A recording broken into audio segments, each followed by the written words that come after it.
ರಾತ್ರೋರಾತ್ರಿ ಪುನೀತ್ ಕೆರೆಹಳ್ಳಿಯನ್ನ ಅರೆಸ್ಟ್ ಮಾಡಿದ್ರು ಎನ್ನುವಂತಹ ವಿಚಾರ ಹೊರಗಡೆ ಬಂದಿತ್ತು. ಅದೆಷ್ಟು ರಭಸವಾಗಿ ಸಾಮಾಜಿಕ ಜಾಲತಾಣವನ್ನು ತಲುಪಿತು, ಅದಕ್ಕಿಂತಲೂ ರಭಸವಾಗಿ ಅವರು ಜಾಮೀನನ್ನು ಪಡ್ಕೊಂಡು ಹೊರ ಬಂದಿರುವಂತಹ ವಿಚಾರ ಕೂಡ ಸಾಮಾಜಿಕ ಜಾಲತಾಣವನ್ನು ತಲುಪಿತ್ತು, ಎಲ್ಲೆಡೆಯಲ್ಲಿ ವೈರಲ್ ಆಗಿತ್ತು. ಆದರೆ ಅವರು ಆ ಒಂದು ಸಂದರ್ಭದಲ್ಲಿ ತೆಗೆದುಕೊಂಡಂತಹ ಒಂದು ವಿಡಿಯೋ ಇಡೀ ಸಾಮಾಜಿಕ ಜಾಲತಾಣ ವೈರಲ್ ಆಗ್ತಾ ಇದೆ.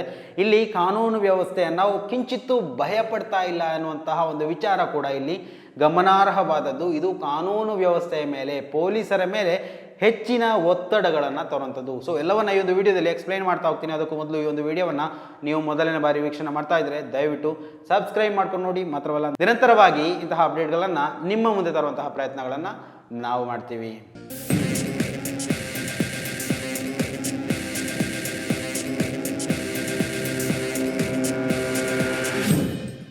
ಎಲ್ರಿಗೂ ಗೊತ್ತೇ ಇದೆ, ಪುನೀತ್ ಕೆರೆಹಳ್ಳಿ ಬೆಂಗಳೂರಿನಲ್ಲಿ ಕೆಲವೊಂದು ಬಾಂಗ್ಲಾದೇಶಿ ನುಸುಳುಕೋರರು ಅಂತ ಹೇಳುವಂತಹ ವಿಚಾರದಲ್ಲಿ ಎಲ್ಲ ಮನೆಗಳಿಗೆ ಹತ್ತಿ ಅಲ್ಲಿನ ದಾಖಲೆಗಳನ್ನು ಪರಿಶೀಲಿಸಿ ಅವರನ್ನು ಒಂದು ರೀತಿಯಲ್ಲಿ ಹೆದರಿಸುವ, ಬೆದರಿಸುವ, ವಿಡಿಯೋ ಮಾಡುವಂತಹ ಪ್ರಯತ್ನಗಳ ಕೈ ಹಾಕಿದ್ರು.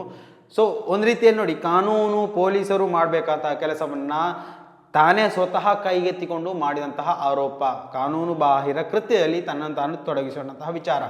ಹೇಳಿಕೆ ಹೇಳಿ ಅವರು ಅಪ್ಪಿಂಪಿ ಇರ್ಬೋದು, ಅವರ ಕೊಲೆಗಾರ, ಅವರು ರೌಡಿ ಶೀಟರ್, ದರೋಡೆ, ಅದು ಇದು ಅಂತ ಹಲವು ಪ್ರಕರಣಗಳನ್ನು ದಾಖಲಿಸಿಕೊಂಡಂತಹ ಅವರು ವ್ಯಕ್ತಿ ತನ್ನ ಕಪ್ಪು ಮುಖಾಡವನ್ನು ಪೈಂಟ್ ಹಚ್ಚಿ ಬಿಳಿ ಮಾಡುವಂತಹ ಪ್ರಯತ್ನವನ್ನು ಮಾಡ್ತಾ ಇರುವಂತಹ ಅವರು ಒಂದು ನಾಲಾಯಕ್. ಆತನಿಗೆ ಬೆಂಬಲವಾಗಿ ನಿಂತಹ ಪತ್ರಕರ್ತರು, ಕೆಲವೊಂದು ರಾಜಕಾರಣಿಗಳು, ಕೆಲವೊಂದು ಪಕ್ಷಗಳು, ನೋಡಿ ನಾಚಿಕೆ ಆಗಬೇಕು. BJP ಅನ್ನುವಂತಹ ಪಕ್ಷ ಕೇಂದ್ರದಲ್ಲಿ ಅಧಿಕಾರದಲ್ಲಿರುವಂತಹ ಪಕ್ಷ, ಇಲ್ಲಿ ರಾಜ್ಯದಲ್ಲಿ ಕರ್ನಾಟಕದಲ್ಲಿ ಧೂಳಿಪಟವಾದಂತಹ ಒಂದು ಪಕ್ಷ, ತನ್ನ ಪಕ್ಷದ ಒಂದು ಏರಿಳಿತಕ್ಕೋಸ್ಕರ ಅಥವಾ ತಮ್ಮ ಪಕ್ಷವನ್ನು ಮೇಲಕ್ಕೆತ್ತುವಂತಹ ಒಂದು ಕಾರಣಕ್ಕೋಸ್ಕರ ರೌಡಿ ಶೀಟರ್ಗಳನ್ನು, ಕೊಲೆಗಾರರನ್ನು ಬಳಸ್ಕೋತಾ ಇರುವಂಥದ್ದು ವಿಪರ್ಯಾಸ ಅಂತ ಹೇಳ್ಬೋದು. ಸೊ ಇಲ್ಲಿ ನಾವು ಹೇಳಬೇಕಾದಂತಹ ಪ್ರಮುಖ ವಿಚಾರಗಳಲ್ಲಿ ಪುನೀತ್ ಕೆರೆಹಳ್ಳಿ ವಿಚಾರ ಕೂಡ ಒಂದು. ಇಲ್ಲಿ ಪುನೀತ್ ಕೆರೆಹಳ್ಳಿಯನ್ನು ಓಲೈಕೆ ಮಾಡ್ತಾ ಇರೋದೇ BJP ಅಂತ ಹೇಳಿದ್ರು ಕೂಡ ತಪ್ಪಾಗ್ಲಿಕ್ಕಿಲ್ಲ. ಹಲವು ಫೋಟೋಗಳು ಸಾಮಾಜಿಕ ಜಾಲತಾಣದಲ್ಲಿ ವೈರಲ್ ಆಗ್ತಾ ಇದೆ. CT ಅವರ, ರವಿ ಅವರ ಜೊತೆಗಿನ ವಿಡಿಯೋ, ಫೋಟೋ, ಆಮೇಲೆ ಪ್ರಮುಖ ಸಂಸದರಾದಂತಹ ತೇಜಸ್ವಿ ಸೂರ್ಯ ಅವರ ಜೊತೆಗಿನ ಫೋಟೋಗಳು, ಆಮೇಲೆ ಯಡಿಯೂರಪ್ಪ ಜೊತೆಗಿನ ಫೋಟೋಗಳು. ಸೊ ಇಲ್ಲ ನೋಡಿ, ಅವರು ಕೊಲೆಗಾರನಿಗೆ ಸಿಗುವಂತಹ ಮನ್ನಣೆ ಇಲ್ಲಿ BJPಯಲ್ಲಿ, ಅವರ ರೌಡಿಗೆ ಸಿಗುವಂತಹ ಮನ್ನಣೆ ಇದು ಜಗಜ್ಜಾಹೀರಾತು ಮಾಡ್ತಾ ಇರುವಂಥದ್ದು. ಸೊ ಇಲ್ಲಿ ಆತ ಜೈಲಿಗೇನೋ ಹೋದ. ಈ ಒಂದು ವಿಚಾರದಲ್ಲಿ ಇಡೀ ಸಾಮಾಜಿಕ ಜಾಲತಾಣದಲ್ಲಿ ಜನ ದಂಗೆ ಹೇಳೋಕೆ ಸ್ಟಾರ್ಟ್ ಮಾಡಿದ್ರು. ಓರ್ವ ರೌಡಿ ಶೀಟರ್ ಇವತ್ತಿಂತಹ ಪ್ರಕ್ರಿಯೆಗಳಲ್ಲಿ ತೊಡಗಿಸಿಕೊಂಡಿದ್ದಾನೆ ಅಂದರೆ ಪೊಲೀಸ್ ವ್ಯವಸ್ಥೆ, ಕಾನೂನು ವ್ಯವಸ್ಥೆ ಯಾಕೆ ಇರೋದು, ಸರ್ಕಾರಗಳು ಯಾಕೆ ಇರೋದು ಅಂತ ಕೇಳಲ್ಪಟ್ಟಾಗ ಅವರನ್ನು ಅರೆಸ್ಟ್ ಮಾಡಬೇಕಾದಂತಹ ಪರಿಸ್ಥಿತಿಗೆ ಸರ್ಕಾರ ಬಂತು. ಸೊ ಅರೆಸ್ಟನ್ನು ಮಾಡಿದರು, ಮರುದಿನವೇ ಜಾಮೀನನ್ನು ಕೂಡ ಪಡ್ಕೊಂಡ್ರು. ಆದರೆ ಜಾಮೀನು ಪಡ್ಕೊಳ್ಳುವಂಥ ಸಂದರ್ಭದಲ್ಲಿ ಅವರ ಆ ಒಂದು ಅಹಂಕಾರ ನೋಡಿ, ಈ ಒಂದು ವಿಡಿಯೋವನ್ನು ಪ್ಲೇ ಮಾಡ್ತೀನಿ ನೋಡಿ. ಜೈ ಶ್ರೀರಾಮ್, ಜೈ ಶ್ರೀರಾಮ್. ಸತ್ಯಮೇವ ಜಯತೆ. ಘನ ನ್ಯಾಯಾಲಯ ಜಾಮೀನು ಮಂಜೂರು ಮಾಡಿ ನಮ್ಮ ಡಾಕ್ಟರ್ಗೆ. ಇನ್ನೊಂದು ಹೊಸ ಫೇಸ್ ಇದು ಯಾರು ಅಂತ ಗೊತ್ತಾ? ಕೆಣಕ್ ಬಿಟ್ಟಿದ್ದೀರಾ, ಮುಂದೆ ಕೇಳಿ ಒಂದೇ ಒಂದೇ ಎಲ್ಲಾಗು. ಕೆಣಕ್ ಬಿಟ್ಟಿದ್ದೀರಾ, ಕಡ್ಡಿಗೀರದ್ ನಿಮ್ ಕೆಲ್ಸ, ಉರಿಯೋದ್ ನಮ್ ಕೆಲ್ಸ. ಕಡ್ಡಿಗೀರಿದ್ದೀರಾ, ಉರಿತಿರ್ತೀವಿ ನೋಡಿ ಅಷ್ಟೇ. ಧಗ ಧಗ ಉರಿತಾ ಇರ್ತೀವಿ. ಡಾಕ್ಟರ್ಗೆ ಮೊದಲನೇ ಕೇಸು ತುಂಬಾ ಧೈರ್ಯವಾಗಿ ಎದುರಿಸಿದ್ದಾರೆ. ಡಾಕ್ಟರ್ ಏನ್ ಹೇಳಕ್ ಇಷ್ಟಪಡ್ತೀರಾ? ಕೆಣಕ್ ಬಿಟ್ಟವ್ರು ನಿಮ್ನ ಮುಲ್ಕೊಂಡಿದ್ದ ಹುಲಿನ ಎಬ್ಸಿದೀರಾ, ಅದು ಮಾತು. ಮುಂದೆ ನಿಮ್ದಿದೆ ಇರಿ. ಅಕ್ರಮವಾಗಿರೋ ನೆಲೆಸಿರೋ ಬಾಂಗ್ಲಾದೇಶರ್ನ ತಕ್ಕ ಪಾಠ ಕಲಿಸ್ತೇವೆ. ಜೈ ಶ್ರೀರಾಮ್. ರೈಟ್ ಬೇಸಿಗೆ ಸ್ಟಾರ್ಟ್ ಆಗಿದೆ, ಸೂರ್ಯ ಉರಿತಾನೆ ಇರ್ತಾನೆ. ಇನ್ನ ದಾಗ ನೋಡ್ತಾ ಇರಿ ಇನ್ನ ಹೆಂಗೆ ಅಂತ ಅನ್ಬಿಟ್ಟು. ಜೈ ಶ್ರೀರಾಮ್. ಕೆಣಕ್ ಬಿಟ್ಟಿದ್ದೀರಾ. ಇವತ್ತಿನ ಸ್ಟಾರ್ಟ್ ಬೇಟೆ, ಸಿಂಗಲ್ ಬೇಟೆ ಇತ್ತು ದಿವಸ, ಇನ್ನ ಡಬಲ್ ಬೇಟೆ ಆಗಿದ್ದಾಗ್ಲಿ. ನೋಡಿ, ಈ ಒಂದು ಅರೆಸ್ಟ್ನಿಂದಾಗಿ ಯಾವುದೇ ಪಾಠವನ್ನು ಕಲಿತ ಹಾಗೆ ಕಾಣ್ತಾ ಇಲ್ಲ. ಮಾತ್ರ ಅಲ್ಲ, ಇನ್ನೊಂದು ವಿಚಾರ ಅಂತ ಹೇಳಿದರೆ, ಮೊದಲೆಲ್ಲ ಆತ ಅರೆಸ್ಟ್ ಆಗುವಂಥ ಸಂದರ್ಭದಲ್ಲಿ, ಬರುವಂಥ ಸಂದರ್ಭದಲ್ಲಿ ಡೊಂಕು ಹಾಕ್ಕೊಂಡು ಬರ್ತಾ ಇದ್ದ. ಅಂದರೆ ಪೊಲೀಸರು ಚೆನ್ನಾಗಿ ಬಾರಿಸಿ ಕಳಿಸ್ತಾ ಇದ್ರು. ಸೊ ಅವಾಗ ಬಿಸಿ ಮುಟ್ತಾ ಇತ್ತು. ಇವಾಗ ಪೊಲೀಸರು ಆತನನ್ನು ಅರೆಸ್ಟ್ ಮಾಡಿ ರಾಜಾತಿಥ್ಯವನ್ನು ಕೊಡ್ತಾ ಇದ್ದಾರೆ ಎನ್ನುವಂತಹ ದೊಡ್ಡ ಇವತ್ತು ಪ್ರಶ್ನೆ ಹೇಳ್ತಾ ಇರುವಂಥದ್ದು.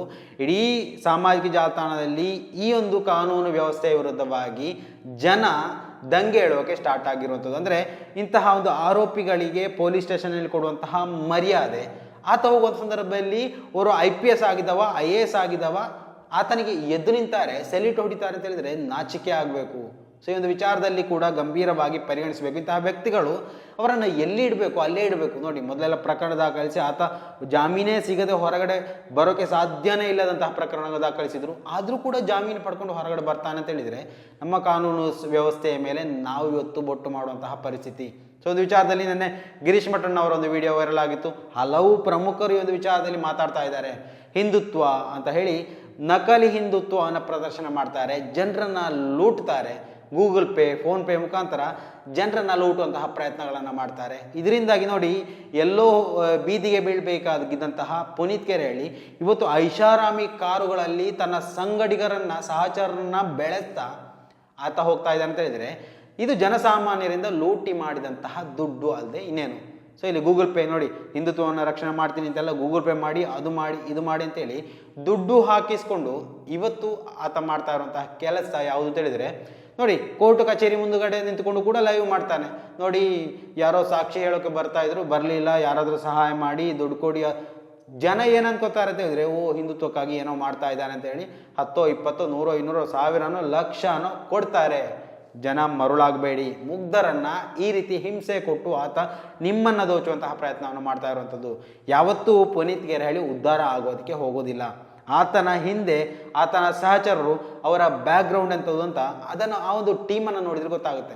ಎಲ್ಲ ಕೊಳ್ಳೆ ಹೊಡಿತಾ ಇದ್ದವರು, ಹಲ್ಲೆ ಮಾಡ್ತಾ ಇದ್ದವರು, ಕೊಲೆಗಾರರು, ಪಿಂಪುಗಳು ಎಲ್ಲರೂ ಸೇರಿಕೊಂಡು ಇರುವಂತಹ ಒಂದು ಏನು ಸಹಚರರ ತಂಡ ಅಂತ ಹೇಳ್ಬೋದು.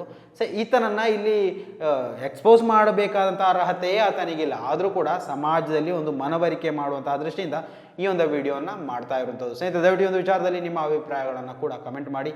ಮುಂದಿನ ಮಾಹಿತಿಯೊಂದಿಗೆ ಮತ್ತೆ ಭೇಟಿಯಾಗೋಣ. ಅಲ್ಲಿವರೆಗೂ ನಮಸ್ಕಾರ.